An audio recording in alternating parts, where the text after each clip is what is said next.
You're talking about Belichick, the coach. You're talking about Belichick, the accomplished coach. I'm talking about Belichick, the GM, getting in the way of the productivity of Dak Prescott. I wouldn't wish that quarterback situation on anybody. And I'll bring up a point that I haven't brought up in quite a long time. I did bring it up once before, but I haven't brought it up in quite a long time, Max Kellerman.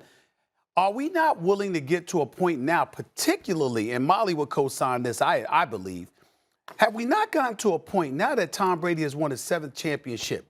Who really wants to succeed Tom Brady in Foxborough? I mean, who really wants that task? Who wants that responsibility? Because no matter what you do, anything short of a championship is not going to measure up to those folks there as well as it shouldn't. I mean, they've been spoiled over the last 2 decades with the level of excellence that he's been able to put forth. Obviously in concert with Bill Belichick to some degree, but as we've learned, give Tom Brady some weapons and look at what he'll do. Bill Belichick didn't do that.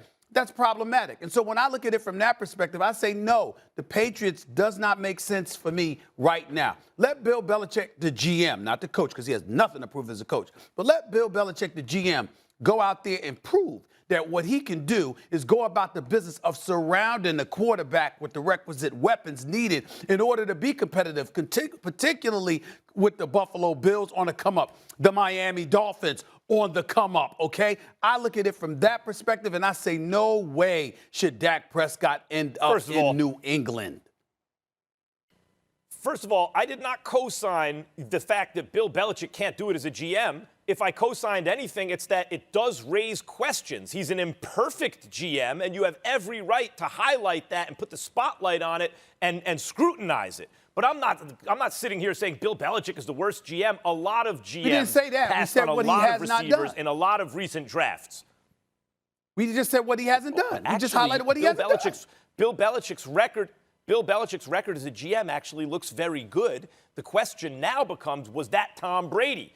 And I think to answer that question, he needs a quarterback. Now, have I ruled Cam out? No. But at this point, do I think Dak Prescott is an upgrade over Cam Newton? I certainly do. Of course I do.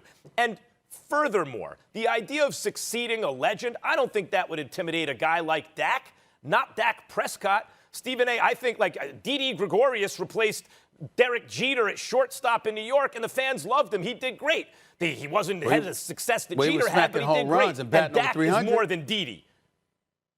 Yeah, but that's the kind of stuff Dak does. Dak, listen, think about this, Stephen A., and we've talked about this. During the anthem issue, did Dak Prescott toe the company line even though it looked uncomfortable for him at times? Yes. He did.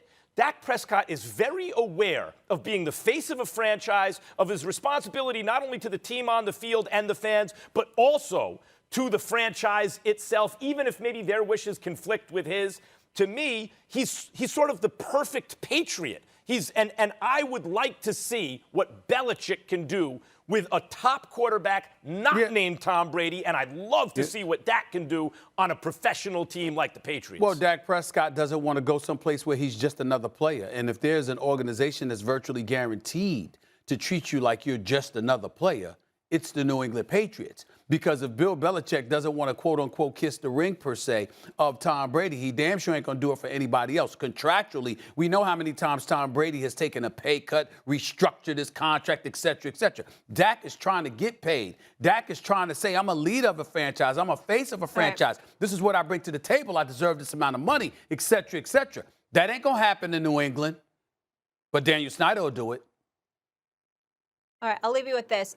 Dak's cap hit is $37.7 million this upcoming season, obviously, because he's playing under that franchise tag. And there's 2 ways to look at it, fellas. Are you replacing Tom Brady or are you replacing Cam Newton? And then the expectations might be Ain't nobody think about Cam Newton.